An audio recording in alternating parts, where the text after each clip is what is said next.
बातें करते हम खेतों की और उसके रखवाली की, बाग बगीचा फल फूलों और फसलों की हरियाली की।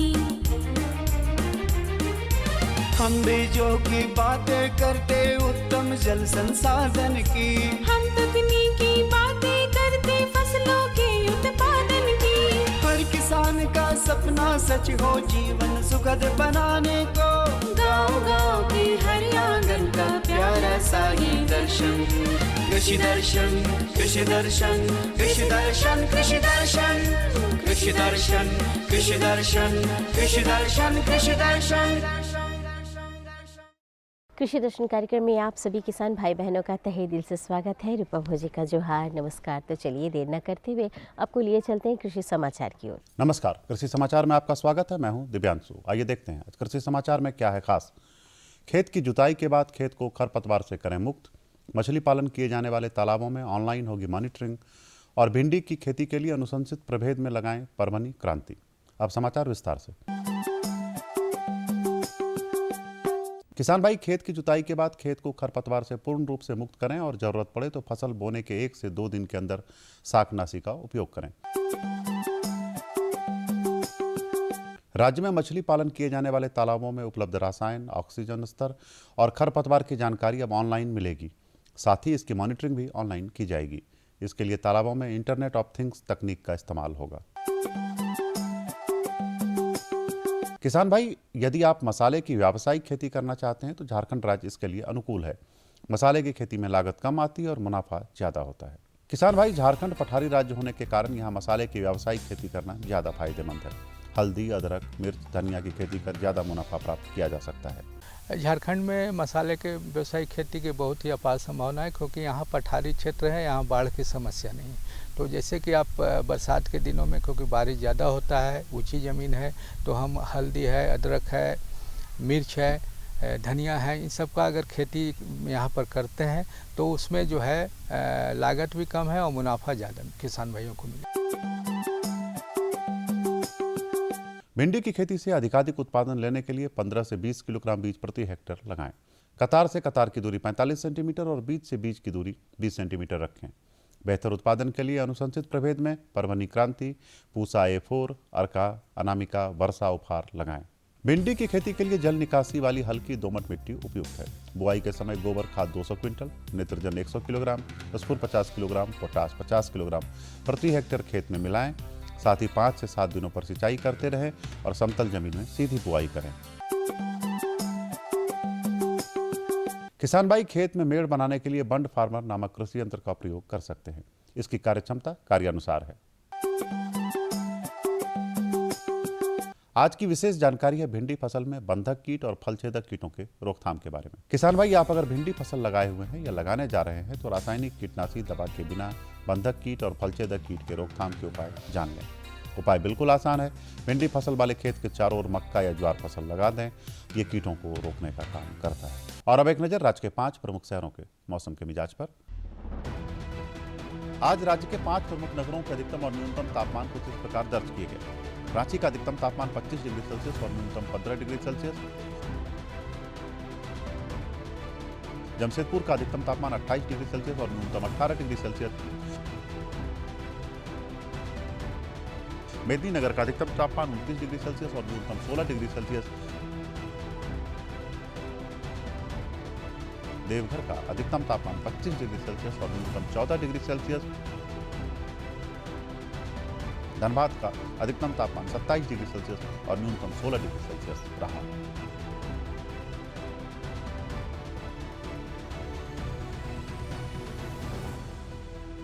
कृषि समाचार में आज इतना ही। अगले दिन अगले अंक में फिर मुलाकात होगी कुछ ताजा तरीन खबरों के साथ। तब तक के लिए दीजिए इजाजत। नमस्कार, जोहार। जानकारी का पिटारा तो हम खोल चुके हैं, तो आज की पहली जानकारी है जैविक खाद बनाने की विधि एवं उससे लाभ के बारे में। ज़रा गौर से सुनिएगा क्योंकि आप बहुत लाभ उठाने वाले हैं इस जानकारी से। आज हम आए हुए हैं दिव्यान में और जानेंगे कि जैविक खाद कैसे बनाते हैं और उनसे खेतों में क्या लाभ होते हैं। इस बारे में जानकारी देने के लिए विशेषज्ञ के तौर पर हमारे साथ हैं अजीत कुमार जी। बहुत सारे किसान भाई जो हैं अभी जैविक खाद की तरफ मुड़ रहे हैं, तो जैविक खाद कैसे बनता है? देखिए, जैविक खाद की जहाँ तक बात है, बनाने की बात है तो इसकी बहुत सारी विधियां हैं। जैसे नादेप एक विधि है, केचुआ खाद भी जैविक खाद है, Indore method, Bangalore method, speed, composting, बहुत सारी विधियां हैं। अब वो देखना पड़ेगा किसान के पास क्या संसाधन है, क्या तकनीकी इनके पास उपलब्ध है, तो उसके आधार पे ही बताया जा सकता है। जैसे नादप यदि देखा जाए तो नादप यहाँ के लिए काफ़ी उपयोगी हो सकता है, क्योंकि कम गोबर में ही ज़्यादा से ज़्यादा हम खाद बना सकते हैं। केचुआ खाद की आजकल बहुत ज़्यादा डिमांड है, क्योंकि पोषक तत्व के तुलना में देखें तो काफ़ी पोषक तत्व इसमें मिलता है, समय भी कम लगता है, और जो वीड उड की एक समस्या होती है वो भी नहीं रहती है। यदि कोई किसान भाई चाहता है कि हमको 20 दिन, 25 दिन, 30 दिन में ही बनाना हो, तो उसके लिए स्पीड कंपोस्टिंग मेथड है, वो बना सकते हैं। तो बहुत सा हिप मेथड है, बहुत लोग टैंक बना के करता है, तो बहुत सारी विधियाँ हैं, तो उसमें हम लोग एक एक करके चर्चा करेंगे। केचुआ खाद की अगर बात करते हैं तो बहुत सारे किसान भाई हैं जिनके पास जानवर नहीं रहते हैं, वो नहीं बनाना चाहते या नहीं बनाते हैं, तो उनके लिए क्या व्यवस्था होगी और कहाँ से ले? और अगर केचुआ की बात करते हैं तो केचुआ को कहाँ से खरीदें?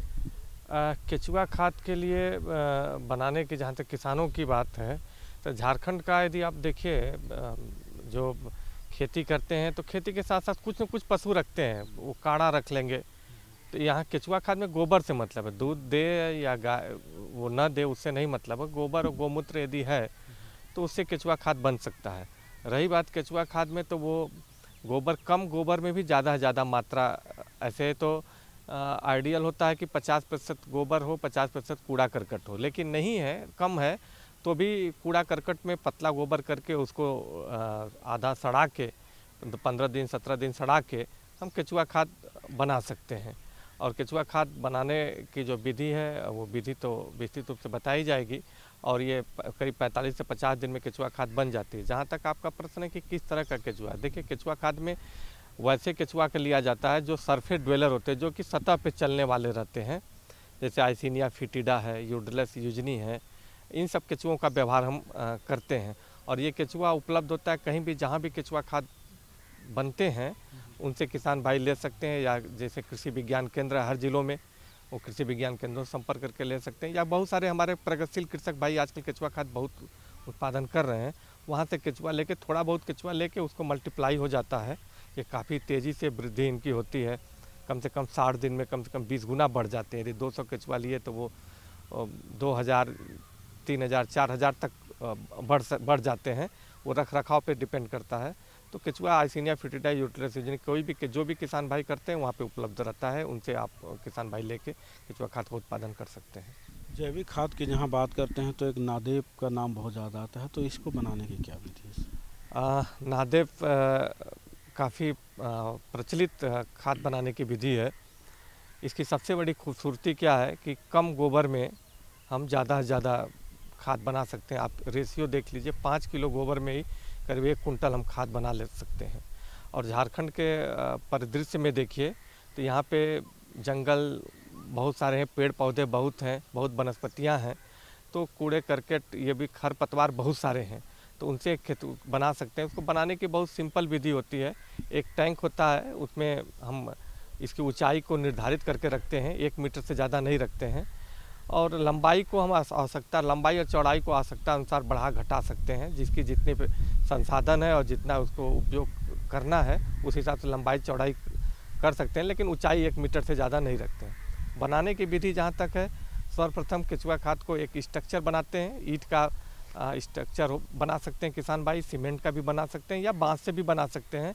और जैसे मधुमक्खी का छत्ता होता है उस तरह का 3 ईंटा जुड़ाई किए और फिर 1 ईंटा में झरोखा टाइप का छोड़ दिए, फिर 3 ईंटा जुड़ाई किए, फिर झरोखा टाइप का छोड़ दिए।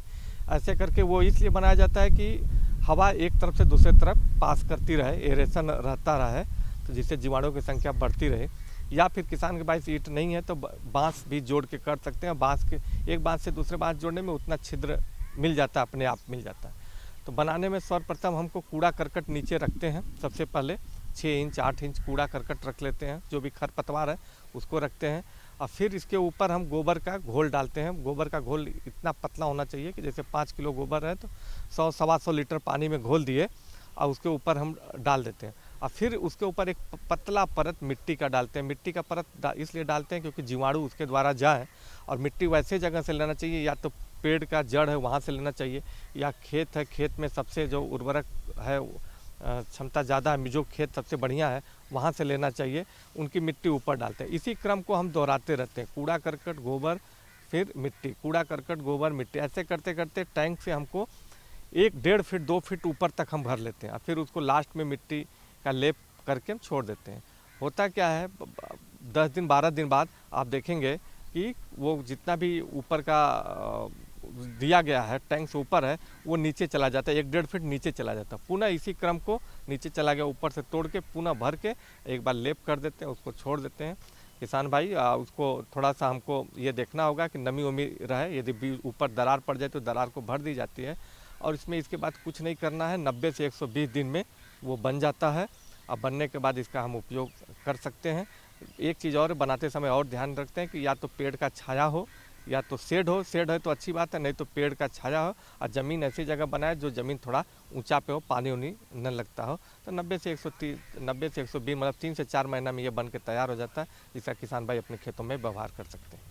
तो किसान भाइयों, आपने देखा कि हमारे विशेषज्ञ ने जैविक खाद कैसे बनाएं और इसका उपयोग कैसे करें, इस बारे में कितनी अच्छी और विस्तृत जानकारी दी। इसके लिए सर आपका धन्यवाद। धन्यवाद। बारी है दूसरी जानकारी की। तो आज की दूसरी जानकारी है सब्जी वर्गीय फसलों में जो कीट लग जाते हैं ना, उससे हम कैसे बच सकते हैं, इस विषय पर। तो आइए लेते हैं जानकारी, उठाते हैं लाभ। आज हम जानेंगे कि सब्जी वर्गीय फसलों में कीट प्रबंधन कैसे करें, और इस बारे में जानकारी देने के लिए हमारे साथ विशेषज्ञ के तौर पर मौजूद हैं डॉक्टर पीके सिंह जी। ठंड का मौसम है और ऐसे में किसान भाई सब्जी लगाते हैं, तो अभी अगर गोभी वर्गीय फसलों की बात करें या लतेदार फसलों की बात, सब्जियों की बात करें, तो कौन कौन से कीट अभी लगेंगे?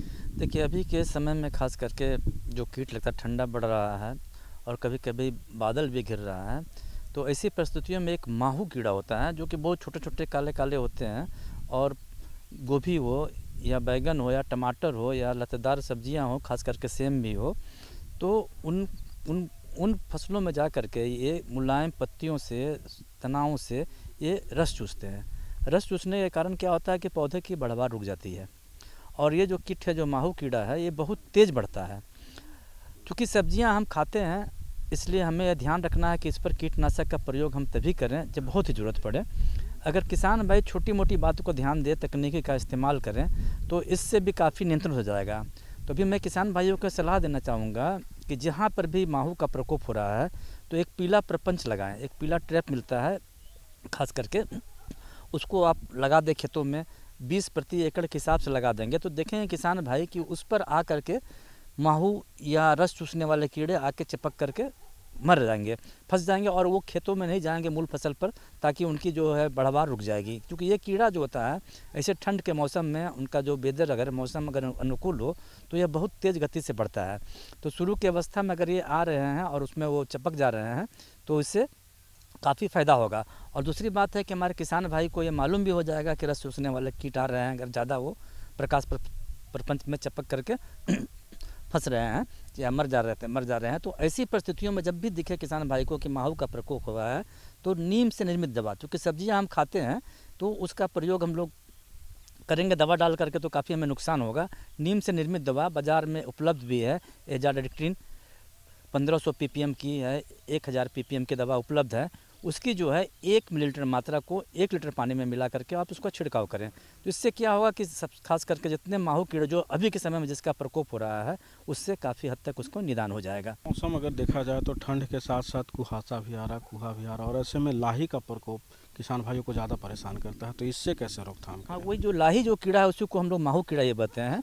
जो मैंने बताया लाही के नियंत्रण के लिए जो पीला प्रपंच लगाएं, खास करके चिपचिपा जाएंगे, उसमें ज़्यादा चिपक रहे हैं लाही, तो उसके बाद आप नीम से निर्मित दवा एजाडिक्टिन जो है उसका जो आप छिड़काव करें, उससे नियंत्रित हो जाएगा। और दूसरी बात है, अभी के समय में खास करके हमारे झारखंड राज्य में किसान भाई पत्ता गोभी और फूल गोभी और गांठ गोभी वो हमेशा लगाते हैं। हमेशा लगाने से क्या होता है, कीट को लगातार उसको भोजन मिलते रहता है, उससे भी खास करके काफ़ी नुकसान होता है।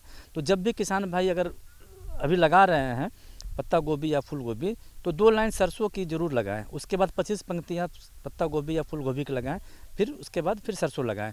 और मैं किसान भाइयों को सलाह देना चाहूँगा, खास करके अगर आप बैगन हो या टमाटर हो या फूल गोभी हो या बंदा गोभी हो, जब भी आप लगाते हैं तो लगाने के समय आप खास करके बीज का उपचार कर लें। जब बिचड़ा जो लगाते हैं आप खास करके टमाटर का, बैगन का, तो उसको आप कीटनाशक से उपचारित करें।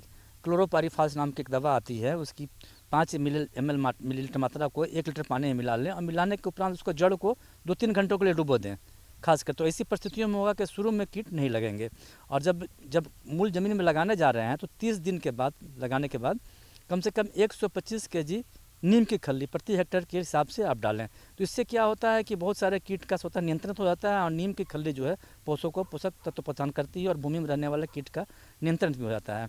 अब रही बात कि फसल अगर बढ़ रही है, कीट जैसे टमाटर ही हो गया तो उसमें बहुत ज़्यादा लगता है फल छेदक कीड़ा, तो उसमें भी। और दूसरी बात है कि आपका बैगन में भी फल छेदक समूह का कीड़ा लगता है। तो इस परिस्थिति में गंधपास का प्रयोग करें।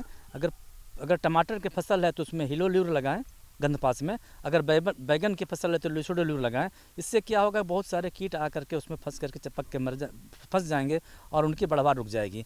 अब रही बात अगर टमाटर की है, मान लीजिए उसमें फल छेदक कीड़ा का प्रकोप आपको दिख ही रहा है, आपने दवा डाला, नीम्स के छिड़क किया, तो ऐसी परिस्थिति में एक दवा आती है जो इमेक्टिन बेंजोएट है।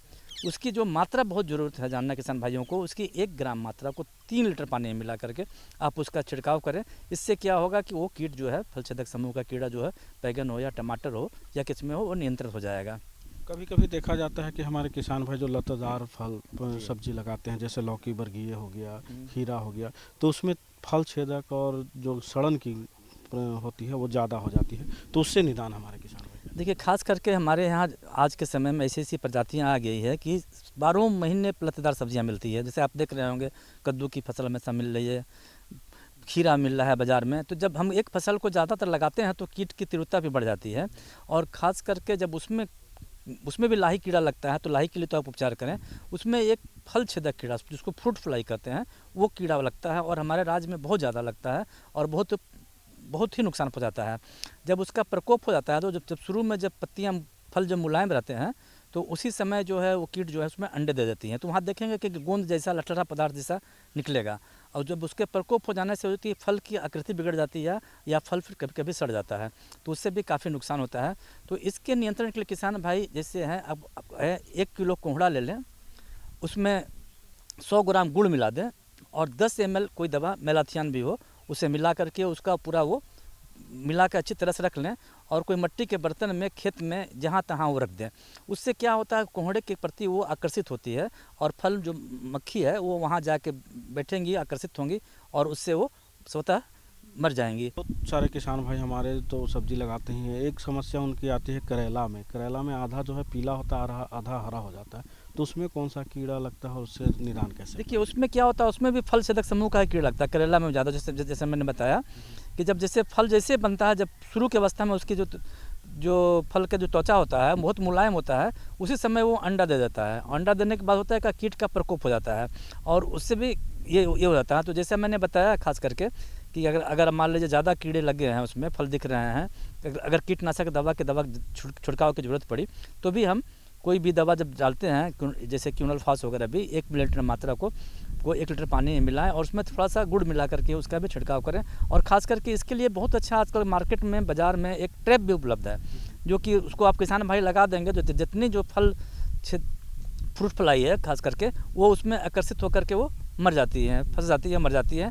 तो उसका भी प्रयोग किसान भाई लत्तेदार सब्जियों में कर सकते हैं। और जब विषम परिस्थितियों में जब ज़्यादा कीट लगे तभी ही कोई कीटनाशक का प्रयोग करें या फिर नीम से निर्मित दवा का पहले प्रयोग करके देख लें। हम अगर इस तरह से किसान भाई क्रमबद्ध तरीके से अगर काम करेंगे दूसरी बात है खेत को भी साफ़ सुथरा रखना बहुत ज़रूरी है, क्योंकि कीट जो है खरपतवारों पर बाकी समय में ज़िंदा रहता है, तो इससे भी काफ़ी कंट्रोल हो जाता है। और जब खेत हमारा साफ़ रहता है तो इससे क्या होता है कि उसमें कोई भी अगर कीट बैठी है तो बहुत सारी चिड़ियाँ भी होती है, आकर के उसको आसानी से पकड़ के खा करके भी नियंत्रित कर देती है। किसान भाइयों, देखा कि हमारे विशेषज्ञ ने सब्जी वर्गीय फसलों में जो कीट प्रबंधन है उसके लिए ट्रैप का जो कहा है कि ट्रैप लगाइए, तो इससे सबसे ज़्यादा आपका जो कीट नियंत्रण हो जाएगा और विषम परिस्थिति जब आ जाए तभी कीटनाशक का प्रयोग करें। आप हमारे इस कार्यक्रम में और इतनी अच्छी महत्वपूर्ण जानकारी दी, इसके लिए आपका बहुत बहुत धन्यवाद। हाँ, किसान भाइयों को भी जोहार, नमस्कार। कैसी रही जानकारी? अच्छी थी ना? हमारे पास जानकारियाँ तो और भी है, लेकिन आपको पता ही है वक्त की कमी है। अगली जानकारी अगले अंक में हम आपको ज़रूर दिलवाएंगे, ये हमारा वादा रहता है। तब तक फटाफट कागज़ और कलम उठाइए और हमारा पता नोट कीजिए ताकि आप अपने सुझाव और समस्या हम तक लिखकर भेज सकें। हमारा पता है कार्यक्रम कृषि दर्शन, कृषि प्रकोष्ठ द्वारा केंद्र निदेशक दूरदर्शन केंद्र रातू रोड रांची, पिन संख्या 834001। और हाँ, याद रखिएगा आप हमसे फेसबुक और ट्विटर पर भी संपर्क कर सकते हैं। तो देर मत कीजिए, अब मुझे और हमारी पूरी टीम को दीजिए इजाज़त। जोहार।